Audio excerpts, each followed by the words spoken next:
الحمد لله والصلاة والسلام على سيدنا محمد وعلى آله وأصحابه أجمعين. الحمد لله والصلاة والسلام على سيدنا محمد وعلى آله وأصحابه أجمعين. أما بعد فأعوذ بالله من الشيطان الرجيم. بسم الله الرحمن الرحيم. إن الذين يكسبون الإثم سيجزون بما كانوا يقترفون. إن الذين يكسبون الإثم سيجزون بما كانوا يقترفون. وقال الله تعالى: من يعمل سوءا يجز به. وقال الله تعالى: حبب إليكم الإيمان وزينه في قلوبكم وكره إليكم الكفر والفسوق والعصيان أولئك هم الراشدون. صدق الله العظيم. اللهم صل على سيدنا محمد وعلى آل سيدنا محمد وبارك وسلم. اللهم صل على سيدنا محمد النبي الأمي وعلى آله وأصحابه وسلم. میرے معزز مسلمان بزرگوں، عزیز بھائیوں اور امت مسلمہ کی مقدس ماں اور بہنوں، اللہ تعالیٰ کا ارشاد ہے: ان الذین یکسبون الاثم، جو گناہ کرتے ہیں، جو لوگ گناہ کا ارتکاب کرتے ہیں، سیجزون بما کانوا یقترفون، انہیں اس کی سزا ملے گی، انہیں اس کی سزا ملے گی، وہ اس کا انجام دیکھیں گے، وہ اس کی نحوست دیکھیں گے۔ یہ اللہ تعالیٰ کا ارشاد ہے۔ من یعمل سوءا یجز بہ، جو اللہ کی نافرمانی کرتا ہے، یجز بہ، سزا تو ملے گی، سزا تو ملے گی۔ پھر بتایا کہ حبب الیکم الایمان وزینہ فی قلوبکم وکرہ الیکم الکفر والفسوق والعصیان، جنہیں اللہ تعالیٰ ایمان دیتا ہے اور ایمان کی عقل عطا فرماتا ہے اور ایمان کی سمجھ نصیب فرماتا ہے اور ایمان کا روشنی عطا فرماتے ہیں، انہیں پھر گناہوں سے گھن آنے لگتی ہے۔ جن کی عقل میں ایمان کی روشنی ہو اور جن کی عقل میں ایمان کی سمجھ ہو اور جن کی عقل میں ایمان کا نور ہو، وَكَرَّهَ إِلَيْكُمُ الْكُفْرَ وَالْفُسُوقَ وَالْعِصْيَانَ، انہیں گناہوں سے گھن آنے لگتی ہے، جیسے پخانے سے آتی ہے، جیسے گندگی سے آتی ہے، انہیں گھن آنے لگتی ہے۔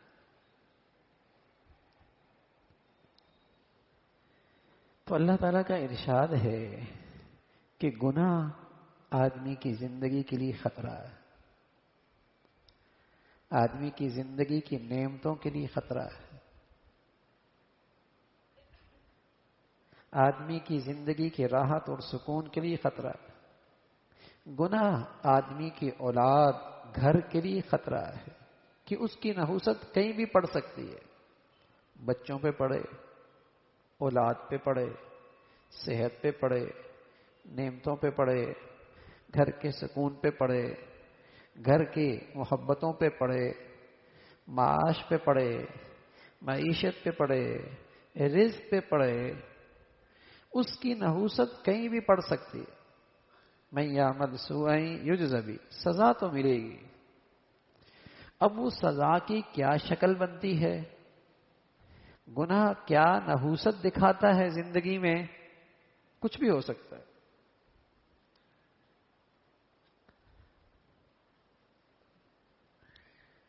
جیسے آدمی اللہ نہ کرے زہر کھا لے تو آدمی کیا کرتا ہے، اس کا کچھ بھی ہو سکتا ہے جان ہی چلی جائے، ہو سکتا ہے جان بھی چلی جائے۔ یا اللہ حفاظت فرمائے آدمی کو کینسر ہو جائے، اللہ محفوظ فرمائے، تو آدمی کیا کہتا ہے؟ کچھ بھی ہو سکتا ہے، یہ اندر کوئی بھی نقصان کر سکتا ہے، بڑے سے بڑا بھی نقصان ہو سکتا ہے۔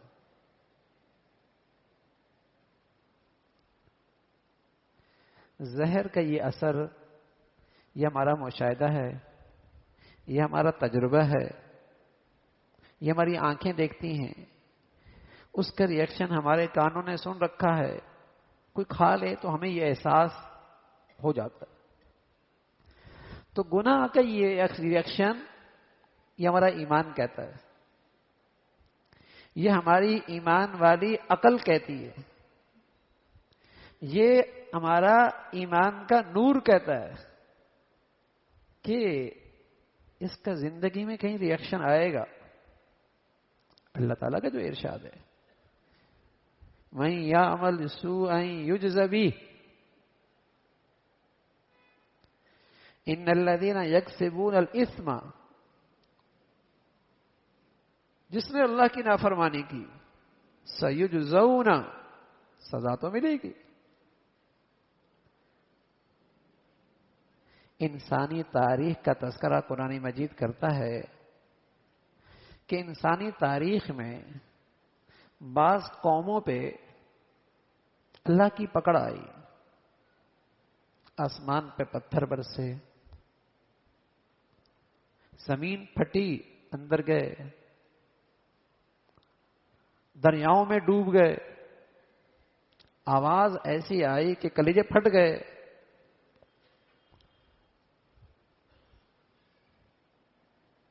یہ تاریخ ہے انسانیت کی۔ تو قرآن مجید بتاتا ہے کہ یہ حالات کی وجہ کیا بنی؟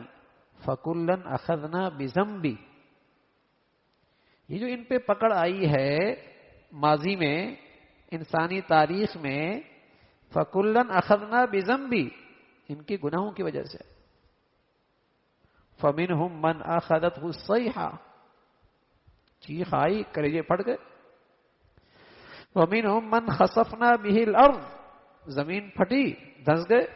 وَمِنْهُمْ مَنْ أَغْرَقْنَا، پانی میں غرق ہو گئے۔ وَمَا كَانَ اللَّهُ لِيَظْلِمَهُمْ وَلَكِنْ كَانُوا أَنفُسَهُمْ يَظْلِمُونَ، یہ مظلوم نہیں ہے، یہ خود ظالم ہے، یہ خود ظالم ہیں، جو انہوں نے بویا ہے وہ کاٹا ہے۔ ہم نے تو پہلے انہیں پیغام دیا تھا کہ گناہ کی سزا آئے گی، بتلا دیا تھا۔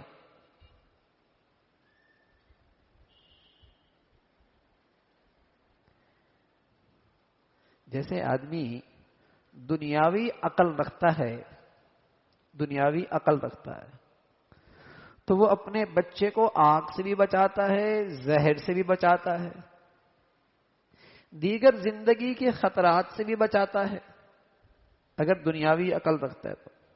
اگر عقل ہے تو پاگل ہوتا ہے نا، لیکن اگر اسے عقل ہے تو وہ زہر سے بھی بچتا ہے اور بچاتا بھی ہے، خود بھی آگ سے بچتا ہے، اپنی اولاد کو بھی بچاتا ہے، دیگر خطرات سے خود بھی محفوظ رہنا چاہتا ہے، اپنے بچوں کو بھی محفوظ کرتا ہے، اگر عقل ہے، پاگل نہیں۔ اگر عقل ہے تو ایسا ہی کرتا ہے۔ ہاں میرے عزیزو، اگر اسی عقل میں ایمان کا نور آ جائے اور یہ عقل ایمانی ہو جائے تو پھر وہ گناہ کی آگ سے خود بھی بچتا ہے، اپنے بچوں کو بھی بچاتا ہے، پھر اس گناہ کے زہر سے خود بھی بچتا ہے، اپنے گھر والوں کو بھی بچاتا ہے، پھر گناہ کے خطرات سے اپنے آپ کو بھی محفوظ کرتا ہے، اپنی اولاد کو بھی محفوظ کر لیتا ہے۔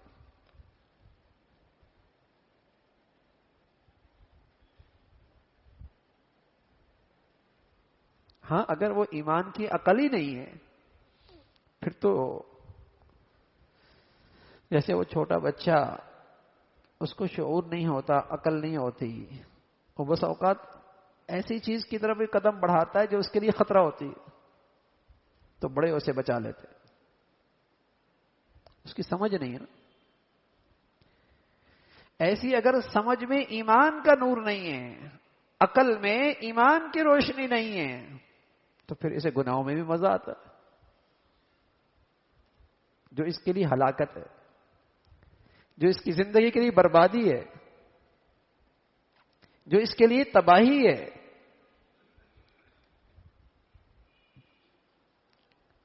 اس لیے کہا جب اللہ نعمتیں دے انہیں ضائع ہونے سے بچاؤ۔ ضائع کیسے ہوتی ہیں؟ فرمایا گناہوں سے یہ نعمتیں ضائع ہو جاتی۔ آپ کہیں گے بہت سارے گناہگار ہیں، ان کے پاس تو بڑی نعمتیں ہوتی ہیں۔ تو قرآن مجید نے اس کا بھی جواب دیا ہے، کہا تمہارا دھوکہ ہے، وہ نعمتوں کے چوکیدار ہیں، نعمتوں کے نوکر ہیں، انہیں ان نعمتوں سے فائدہ کوئی نہیں ملتا، سکون کوئی نہیں ملتا۔ گناہوں کی نحوست سے آدمی کی زندگی خطرے میں آ جاتی، کس وقت کیا ہو جائے۔ عبداللہ ابن عباس رضی اللہ تعالیٰ عنہ بڑے آدمی تھے، امام المفسرین، پیارے رسول صلی اللہ علیہ وسلم کی دعا ملی، اور اس دعا کے صدقے میں اللہ نے قرآن کا ایسا فہم عطا فرمایا کہ پورے صحابہ کی جماعت میں رضوان اللہ علیہ اجمعین میں تفسیر میں امام بنے۔ کسی آیت کے بارے میں دو رائے ہوتی تو کہا جاتا حضرت عبداللہ سے پوچھ لو، عبداللہ ابن عباس سے پوچھ لو، ایسا اللہ نے علم عطا فرمایا۔ کسی نے پوچھا عبداللہ یہ بتاؤ، ایک آدمی بہت نفلی عبادات کرتا ہے، تسبیحات، نفلی روزے، نفلی عمرے، نفلی صدقے، نفلی عبادات بہت کرتا ہے، لیکن اللہ کی نافرمانی بھی کرتا ہے، گناہ بھی کرتا ہے۔ اور دوسرا آدمی ہے جس کی زندگی میں نفلی عبادات تو زیادہ نہیں، فرائض واجبات پورے کرتا ہے، اللہ کے حق کے اندر اور مخلوق کی بھی فرائض واجبات پورے کرتا ہے۔ مخلوق کے لیے کیا فرائض واجبات ہیں انہیں بھی پورا کرتا ہے، اللہ کے حق کے فرائض واجبات کیا ہیں اسے بھی پورا کرتا ہے۔ نفلی عبادات زیادہ نہیں کرتا، لیکن گناہوں سے پرہیز کرتا ہے۔ تو بتائیے ان دونوں میں زیادہ محفوظ کون ہے؟ خطرات سے، ہلاکت سے محفوظ کون ہے؟ تو حضرت عبداللہ ابن عباس فرمانے لگے رضی اللہ تعالیٰ عنہ، وہ شخص جو کثرت سے عبادت تو نہیں کرتا نفلی، لیکن گناہ نہیں کرتا، یہ شخص محفوظ ہے، اس لیے کہ جو شخص کثرت سے نفلی عبادات کرتا ہے لیکن گناہ بھی کرتا ہے، تو ہر گناہ کے پیچھے اللہ کا غضب چھپا ہوا، اللہ تعالیٰ کی ناراضگی چھپی ہوئی ہے۔ گناہ اپنے ساتھ نحوست لے کے آتا ہے۔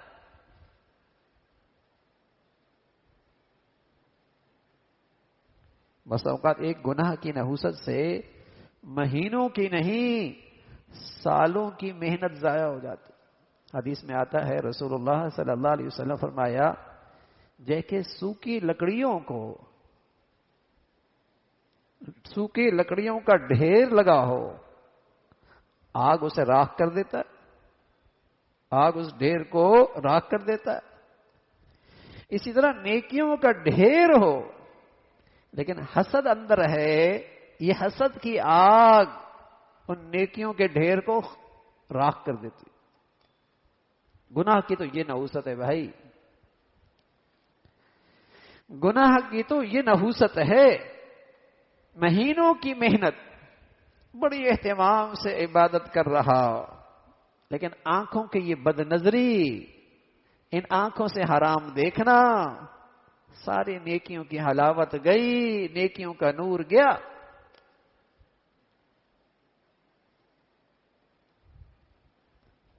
گناہ کی نحوست تو ایسی ہے کہ مہینوں کی محنت لمحوں میں ضائع ہو جاتی ہے، یہ ایسی منحوس چیز ہے۔ اس لیے آدمی کی زندگی کا وہ لمحہ اور وہ وقت اور وہ گھڑی سب سے منحوس ہے جس میں وہ اللہ کی نافرمانی کر رہا ہو.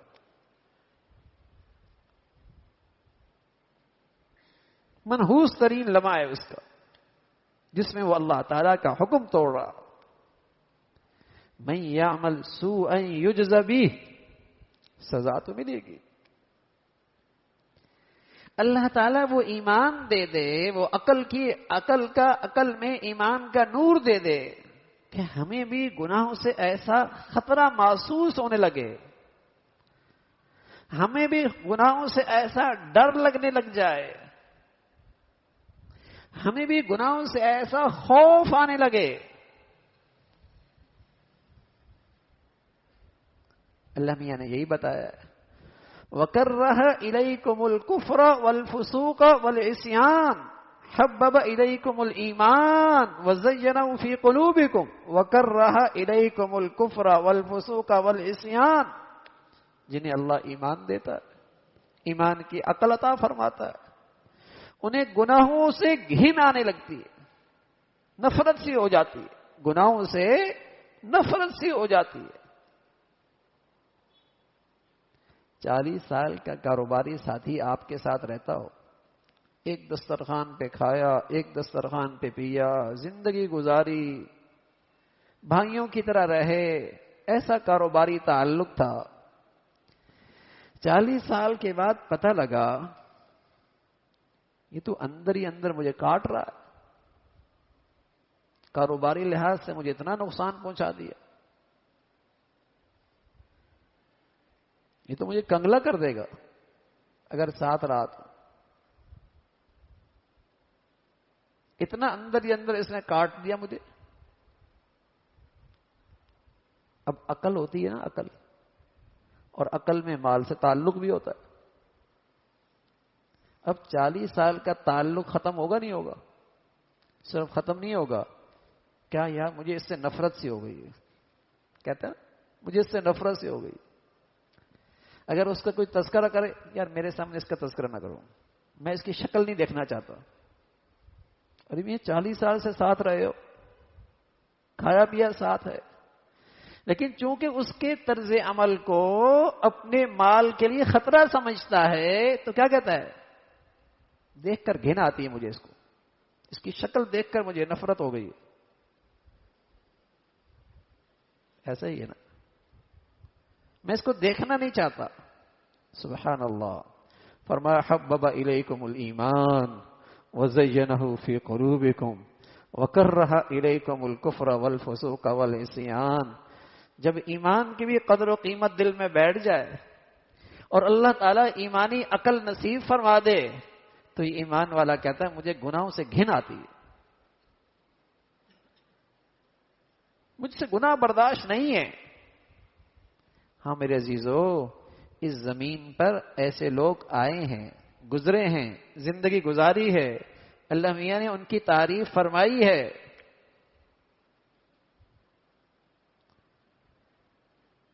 اس کا تو ہم بھی مشاہدہ کرتے ہیں نا کہ کوئی مالی لحاظ سے یا میری عزت کے لحاظ سے میرے لیے خطرہ بنے تو میں کہتا ہوں شکل نہیں دیکھنا چاہتا. لیکن قرآن نے ان لوگوں کو بھی دیکھا ہے، ان لوگوں کو بھی قرآن نے دیکھا ہے کہ جن کے دل میں ایمان کی ایسی قدر و قیمت تھی، اللہ نے انہیں عقل، ایسی ایمانی عقل دی تھی، کہتے تھے گناہ گھن آتی ہے مجھے، نفرت سی ہوگی ہے مجھے گناہ سے، مجھ سے گناہ برداشت نہیں ہے. قرآن نے ان کی تعریف کی. وَكَرَّهَ إِلَيْكُمُ الْكُفْرَ وَالْفُسُوقَ وَالْعِصْيَانَ اولئک هم الراشدون. اللہ کہہ رہا ہے یہ ہیں ہدایت یافتہ، یہ ہیں کامیاب لوگ. تو اس عقل میں ایمان کی روشنی ہو تو پھر گناہ کو بھی آدمی اپنی زندگی میں خطرہ محسوس کرتا ہے، اس کی نحوست سمجھتا ہے. وہ ایمان ہی نہیں ہے، ایمان ہی نہیں ہے. تو پھر میرے عزیزو، گناہوں میں ہم اپنی ترقی سمجھتے ہیں، گناہوں میں ہم اپنی معاشرتی سوسائٹی کی عزت سمجھتے ہیں، گناہوں میں ہم اپنی معاشی ترقی سمجھتے ہیں۔ اب بتائیے یہ ایمان کے لحاظ سے کتنا کم عقل ہے جو گناہوں میں گناہ اس کے ہاں اسٹیٹس بن جائے، گناہ اس کے ہاں عزت کی چیز بن جائے۔ اور یہ اتنا کم عقل ہے، اتنا کم عقل ہے، بعض جگہ تو اللہ میاں نے فرمایا اتنے کم عقل ہیں یہ لوگ، اولئک الانعام، جانور ہیں، جانور۔ جانور دیکھیں جنہیں کوئی عقل نہیں ہوتی، مالک کا کھیت ہے یا غیر کا کھیت ہے، ادھر بھی منہ مارتا ہے ادھر بھی مارتا، عقل جو نہیں ہے، سمجھ ہی نہیں ہے کہاں کھانا ہے کہاں نہیں کھانا۔ اولئک الانعام، جانور ہیں، جانوروں کی طرح زندگی ہے، جدھر مرضی منہ مار رہا، حلال حرام کی تمیز مٹ گئی، جائز ناجائز کی تمیز مٹ گئی، میرا اور غیر کا فرق مٹ گیا، بس آنا چاہیے۔ جانوروں کی طرح زندگی، تو وہ ایسے ایمانی عقل سے خالی ہوتے ہیں کہ قرآن مجید انہیں جانور کہتا ہے۔ جانوروں میں گائے بھی ہوتی ہے، بھینس بھی ہوتی ہے، بکری بھی ہوتی ہے، دمبا بھی ہوتا ہے، کتا بھی ہوتا ہے، خنزیر بھی ہوتا ہے۔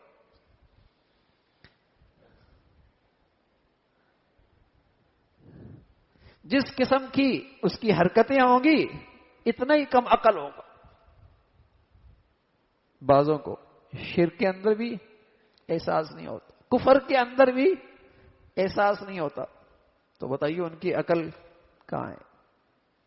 اور سبحان اللہ، اس عقل میں ایمان کی روشنی ہو تو فرمایا وَكَرَّهَ إِلَيْكُمُ الْكُفْرَ وَالْفُسُوقَ وَالْعِصْيَانَ، گناہوں سے گھن آنے لگتی۔ اس لیے پیارے نبی صلی اللہ علیہ وسلم یہ دعا کیا کرتے تھے، امت کو یہ دعا سکھائی۔ اللہ کے نبی کی جو دعا ہوتی ہے نا وہ امت کے لیے نصیحت ہوتی ہے۔ پیارے نبی کی جو دعائیں ہیں نا وہ امت کے لیے نصیحت ہیں، امت کو گویا کہ نصیحت کر رہے ہیں آپ کہ تم بھی ایسا کرو، تم بھی اللہ تعالیٰ سے یہ مانگا کرو، تم بھی اللہ تعالیٰ سے دل سے طلب کیا کرو۔ نبی کی دعا امت کے لیے نصیحت ہوتی ہے، تو آپ دعا کیا کرتے تھے اللہم حبب الینا الایمان وزینہ فی قلوبنا وکرہ الینا الکفر والفسوق والعصیان، اللہ مجھے بھی ایسا ایمان دے دے جو سب سے قیمتی چیزوں میرے دل میں اور میرے اندر رچ بس جائے، اور پھر کیا ہو، پھر مجھے بھی گناہوں سے ایسی گھن آنے لگ جائے، پھر مجھے بھی گناہوں سے ایسی گھن آنے لگے۔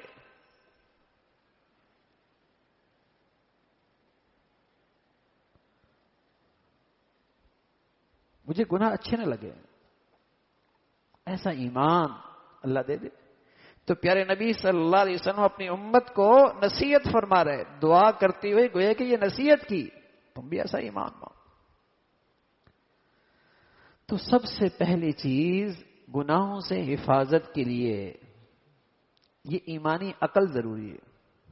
اگر یہ ایمانی عقل نہ ہو نا، کوئی گناہ سے روکے تو نادان آدمی کیا کہتا ہے، اسی کو کم عقل سمجھتا ہے جو روک رہا ہوتا ہے، اسی کو اپنا بدخواہ سمجھ رہا ہوتا ہے جو روک رہا ہوتا ہے، وہی اسے برا لگ رہا ہوتا ہے جو اسے گناہوں سے روک رہا ہوتا ہے، کیونکہ اس کی نظر میں تو برائی اچھائی ہے نا، اس کی نظر میں تو برائی اچھائی ہے، اس کی نظر میں تو گناہ اسٹیٹس ہے، اس کی نظر میں تو گناہوں میں عزت ہے۔ پیارے رسول صلی اللہ علیہ وسلم فرمایا کرتے تھے کیف بکم اذا رأیتم المنکر المعروف والمعروف المنکر، اس وقت تمہارا کیا حال ہوگا جب تمہارے ہاں برائی اچھائی ہو جائے گی اور اچھائی برائی ہو جائے گی، یعنی آدمی کی عقل اس قدر ماری جائے گی اور اتنا کچرا اس میں آ جائے گا، ظلمت آ جائے گی کہ اسے برائی اچھائی لگنے لگ جائے گی، اچھے لوگ برے لگنے لگ جائیں گے اور برائی اچھائی برائی لگنے لگ جائے گی۔ ایسا دور بھی آئے گا. اور ایسا ہی ہے، ایسا ہی ہے. اب معاشرے اور سوسائٹی میں بہت سے گناہ ایسے ہیں کہ گناہگار انہیں گناہ سمجھ کے نہیں کرتا. گناہگار انہیں گناہ سمجھ کے نہیں کرتا، بلکہ انہیں اچھائی سمجھ کے کرتا ہے، پھر فخر بھی کرتا ہے. آج معاشرے میں بہت سے گناہ ایسے ہیں کہ کرنے والا انہیں گناہ سمجھ کے نہیں کرتا، اچھائی سمجھ کے کرتا ہے، خوبی سمجھ کے کرتا ہے، کمال سمجھ کے کرتا ہے. جھوٹ بول رہا ہوتا ہے، سمجھتا بڑا ہوشیار ہوں. رشوت لے رہا ہوتا ہے، سمجھتا میرا حق ہے. سود سے کاروبار کر رہا ہوتا ہے، سمجھ رہا بڑا کاروبار کر رہا ہوں. دھوکہ دے رہا ہوتا ہے، سمجھتا بہت سمجھدار ہوں. یعنی کتنے ہماری زندگیوں میں ایسے گناہ ہیں کہ گناہ کرنے والا اسے گناہ نہیں سمجھتا.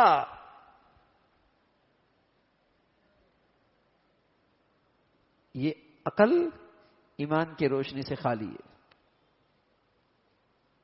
جیسے چھوٹے بچوں کو بس اوقات زندگی کے بہت سے خطرات اس کی نظر میں خطرہ نہیں ہوتا، ہاتھ بڑھاتا ہے، بس اوقات قدم بڑھاتا ہے، بڑے روک لیتے ہیں.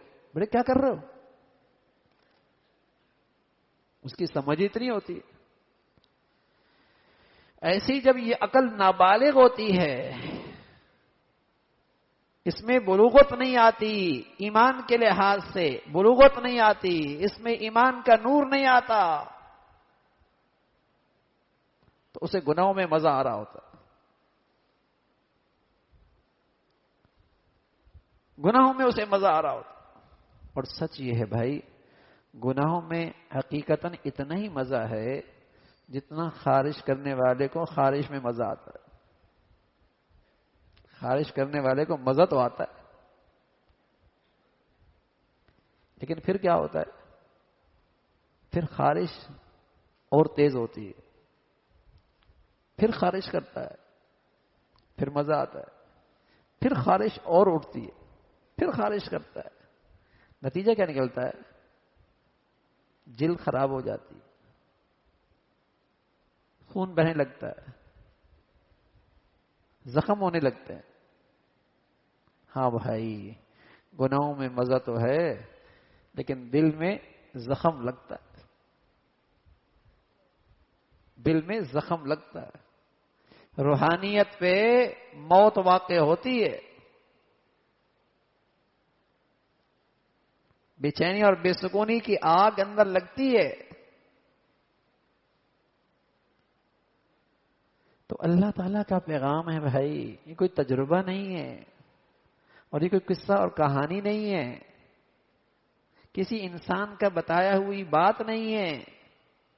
اللہ کی طرف سے وہی ہے کہ ان الذین یکسبون الاثم، جو گناہ کرتے ہیں، سیجزون، بہت جلد سزا پائیں گے، سزا ملے گی، نحوست دیکھیں گے زندگی میں.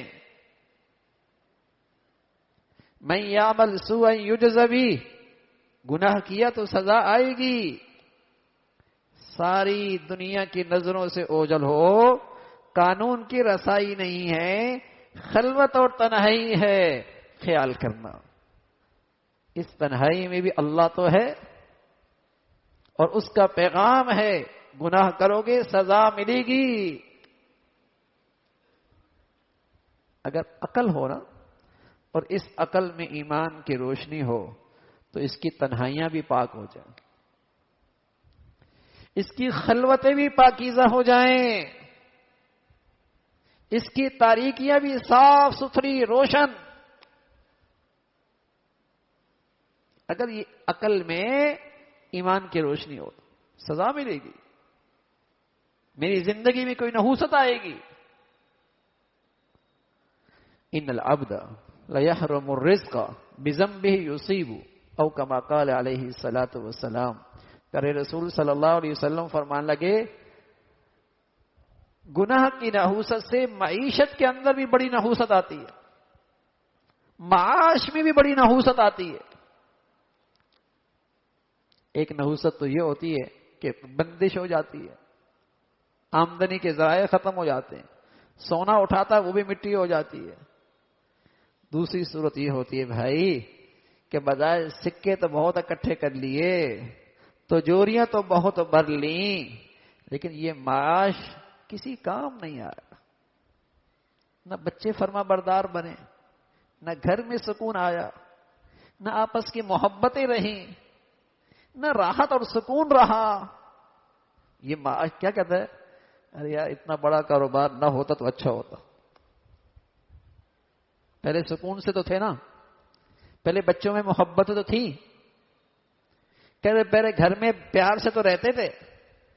یہ دولت کیا آئی، بچی بیٹے نہ رہے، اولاد ہی آپس میں لڑ پڑی ہے، نہ ہوتی تو اچھا تھا۔ ان العبد لیحرم الرزق بذنبہ یصیب، گناہوں کی نحوست سے تمہارا رزق نہیں رہے گا، تمہارا معاش نہیں رہے گا، اس میں نحوست آئے گی نحوست۔ تو اللہ کی یہ نافرمانی یہ زندگی کے لیے زہر سے زیادہ خطرہ ہے، اس میں آگ سے زیادہ خطرناک ہے۔ بس اللہ تعالیٰ ایسی عقل نصیب فرما دے۔ پخانہ کو، بچے کے پخانے کو ماں برا سمجھتی ہے، گندا بھی لگتا ہے، تب تو بچوں کو اس گندگی سے دھلاتی ہے، صاف کرتی ہے اس گندگی سے۔ ماں کو گندا بھی لگتا ہے، پخانہ گندا لگتا ہے، بو آتی ہے، پخانہ ہے، لیکن اس بو ہونے کے باوجود، گندا ہونے کے باوجود کبھی کبھی اس کے کپڑوں پہ بھی لگ جاتا ہے، ہاتھ پہ بھی لگ جاتا ہے۔ لیکن بتائیے، گند بھی سمجھتی ہے، بو بھی آ رہی ہے، نفرت بھی کر رہی ہے، لیکن پھر بھی کپڑوں پہ لگ گیا۔ ایسی میرے عزیزو، جس کو اللہ رب العزت ایمان کی عقل دے دے، ایمان کی صحت دے دے، باوجود کہ گناہوں سے نفرت کرتا ہے، لیکن پھر بھی کبھی نہ بھی گناہ ہو جائے گا، پھر بھی کبھی نہ کبھی گناہ ہو جائے گا، پھر بھی اللہ کی نافرمانی ہو جائے گی۔ تو اس کا علاج کیا ہے؟ اس کی نحوست سے بچنے کے لیے، اس کی نحوست سے بچنے کے لیے علاج کیا؟ فرمایا فوراً معافی مانگ لو۔ والذین اذا فعلوا فاحشہ او ظلموا انفسهم ذکروا اللہ فاستغفروا لذنوبہم، یہ اللہ کے نیک بندے ہیں، ان سے گناہ ہو گئے، ان کی عقل میں ایمان کی روشنی ہے، یہ واقعی ایمان والے ہیں، لیکن پھر بھی اذا فعلوا فاحشہ، گناہ ہو گیا، کوئی غلط کر بیٹھے، ذکروا اللہ فاستغفروا لذنوبہم، دیر نہیں کی، فوراً اللہ سے معافی مانگی۔ گندگی جو دل میں ہے، اس کی جو برائی جو دل میں ہے، اس پخانے نما گناہ سے بو جو آ رہی ہے، فوراً صفائی کر لی، استغفار کر لی۔ اس لیے بھائی گناہوں کی نحوست سے بچنے کا علاج یہی ہے، ایک ہمت کیجئے، ہمت کیجئے، بغیر ہمت کے نہیں ہوتا کچھ۔ لوگ کہتے ہیں نا حضرت توجہ ڈال دیں، بس نیک بن جاؤ، توجہ ذرا ڈال دیں۔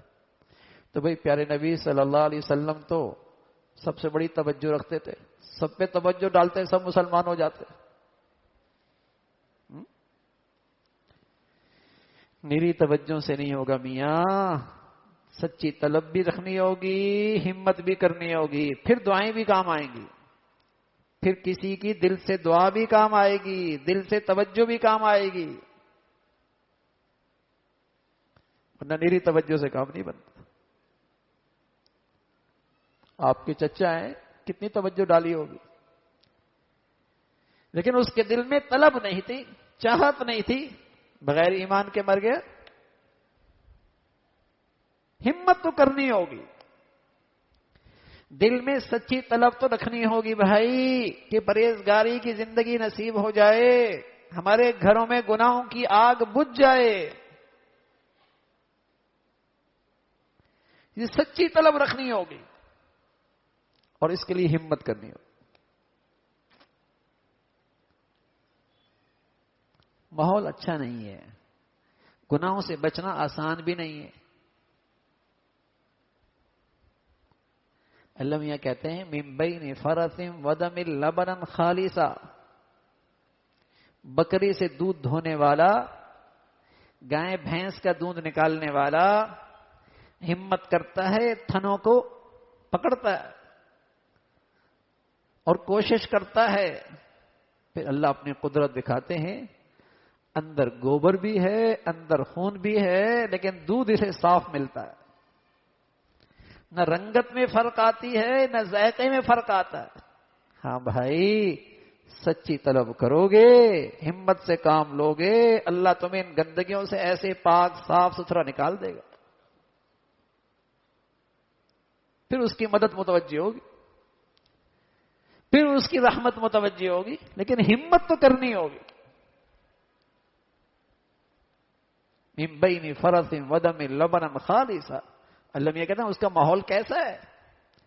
جہاں سے دودھ آ رہا ہے وہ ماحول تو بڑا گندا ہے، گوبر بھی ہے، خون بھی ہے، لیکن تمہیں صاف ستھرا دودھ ملتا ہے.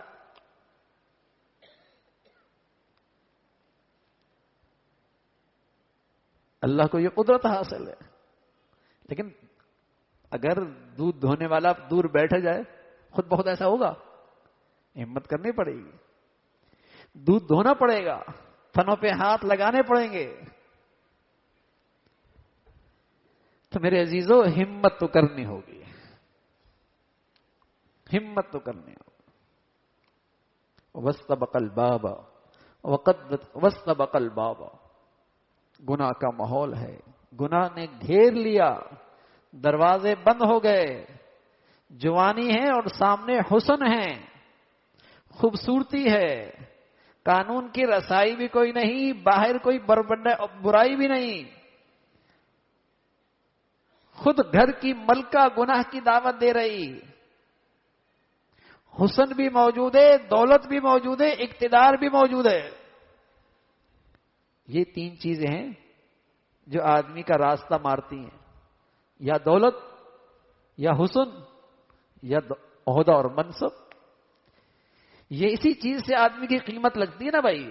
منڈیوں میں یہی چیزیں سے آدمی بکتا ہے، دولت سے، حسن کے سامنے شکست کھاتا ہے، یا عہدہ منصب، اس سے وہ شکست کھاتا ہے.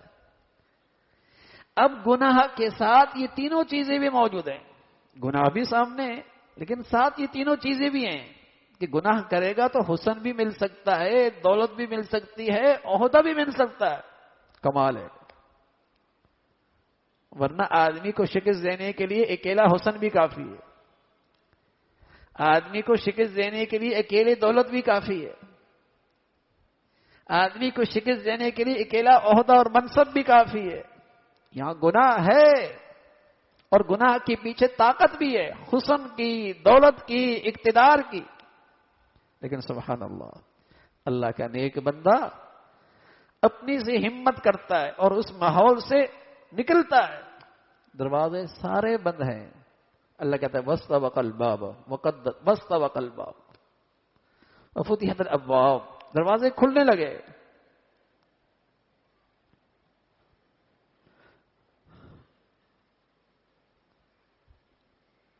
اللہ کی شان ہے، ہمت تو کرنی پڑے گی.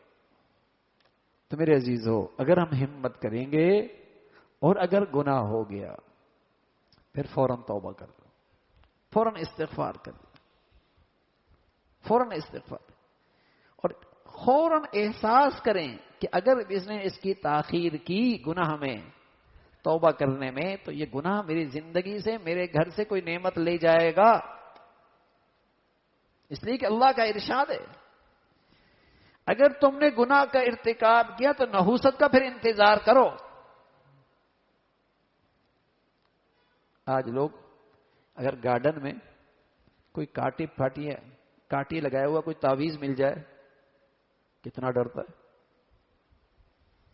اور اگر وہی تعویذ اس کے سرانے کے نیچے مل جائے پھر کتنا ڈرے گا.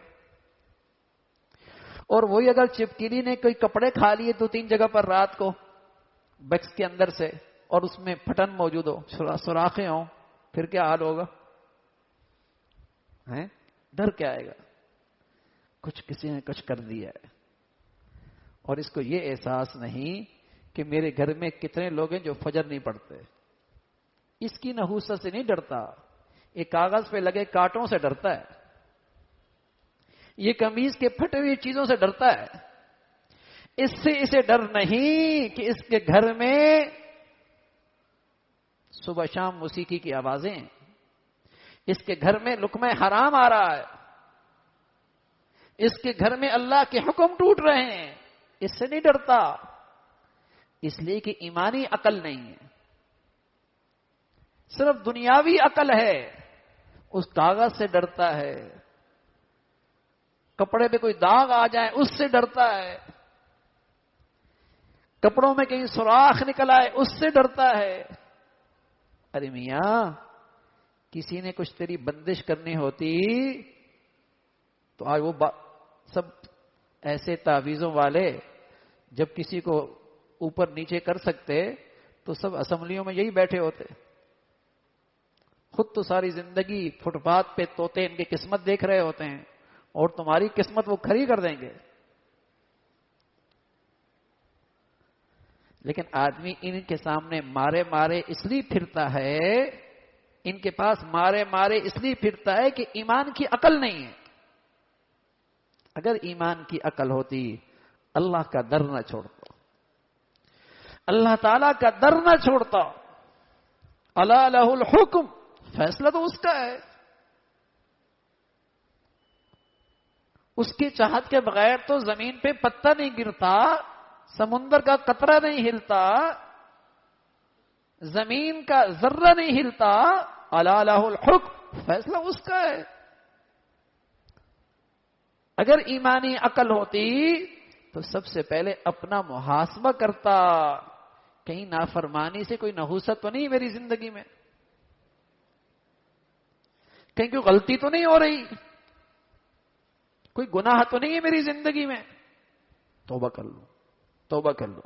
اور رسول اللہ صلی اللہ علیہ وسلم فرمایا کرتے تھے جو کثرت سے اللہ تعالی سے معافیاں مانگتے ہیں اس دنیا میں انہیں 3 انعام دیتا ہوں.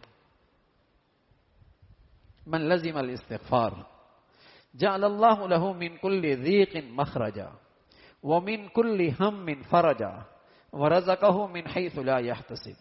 یہ پیارے رسول صلی اللہ علیہ وسلم کا ارشاد ہے. آپ سچے, آپ کی بات بھی سچی, آپ خود سے نہیں کہتے, آپ کو اللہ میاں بتاتے ہیں پھر آپ کہتے ہیں. اور اللہ میاں کے بتانے کے پیچھے اللہ کی قدرت بھی ہوتی ہے.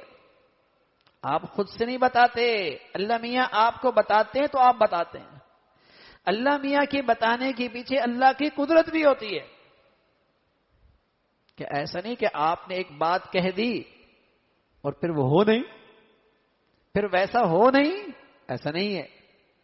تو پیارے رسول صلی اللہ علیہ وسلم فرمایا کرتے تھے من لزم الاستغفار, جو کثرت سے اللہ تعالیٰ سے معافیاں مانگتا ہے, جعل اللہ له من كل ضيق مخرجا ومن كل هم فرجا ورزقه من حيث لا يحتسب. 3 نعمتیں ملتی ہیں اس دنیا میں. اللہ ہر تنگی سے, اللہ تعالیٰ ہر تنگی سے, اللہ تعالیٰ ہر بندش سے اس کے لیے راستہ نکال دیتے ہیں. ومن كل هم فرجا, اللہ اسے ہر غم اور ہر ہم اس سے نجات نصیب فرماتا. تیسری چیز وَرَزَقَهُ مِنْ حَيْثُ لَا يَحْتَسِبُ, اللہ اس کے روزی کا انتظام وہاں سے کرتے ہیں, ایسے اسباب پیدا کرتے ہیں, ایسے وسیلہ بنا دیتے ہیں کہ اس کے وہم و گمان کے اندر بھی نہیں ہو. یقین جانیے رزق کی کشادگی کا اور رزق کی تنگی سے حفاظت کا اس سے زیادہ مؤثر نسخہ نہیں ہو سکتا. رزق کی فراخی کا اور رزق کی بندش سے حفاظت کا اس سے زیادہ مؤثر نسخہ نہیں ہو سکتا.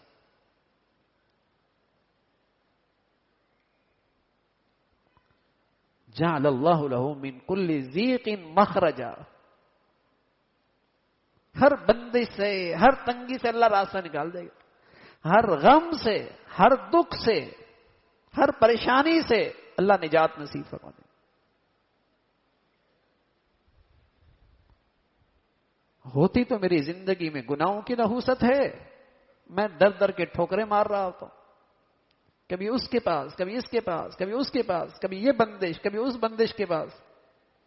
ارے میاں توبہ کر لینا، ساری بندشیں ختم ہو جائیں گی۔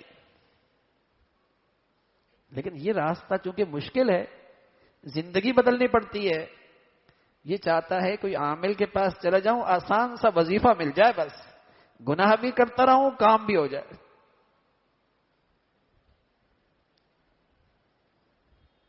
ہاں، گناہ بھی ہوتے رہیں، کام بھی ہو جائے، سستا چھوٹ جاؤں، گناہ نہ چھوڑنے پڑے۔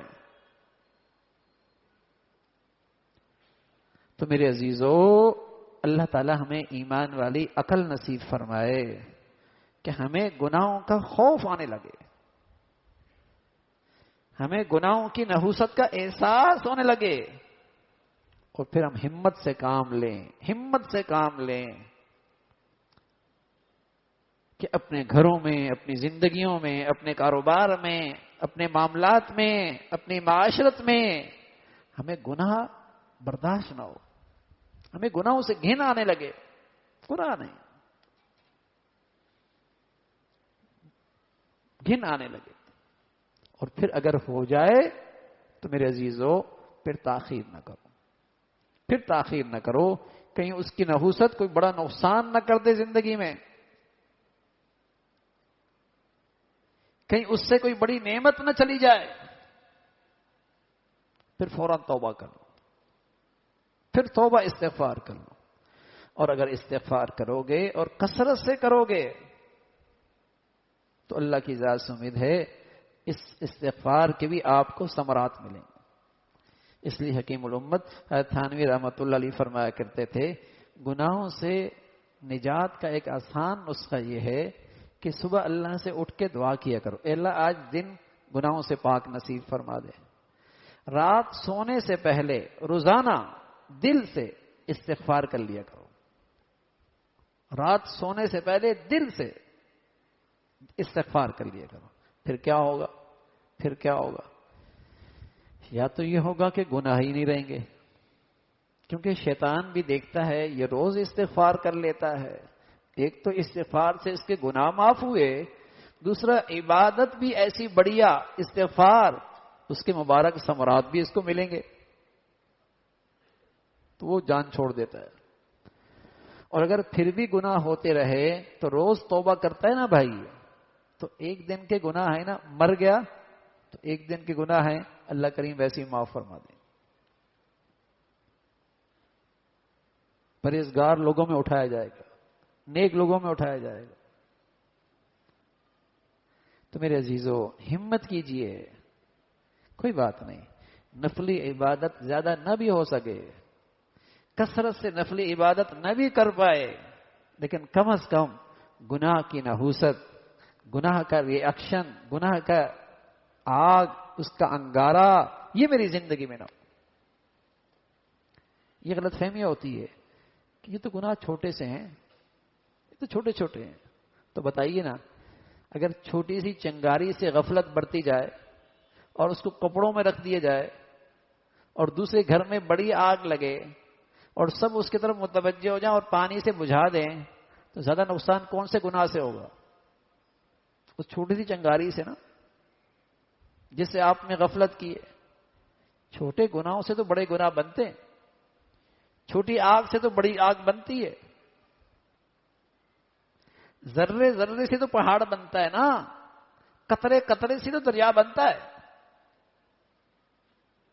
اب اگر یہ کر رہے، کل آپ اس سے بڑا کریں، پرسوں میری زندگی میں اس سے بڑا گناہ ہوگا۔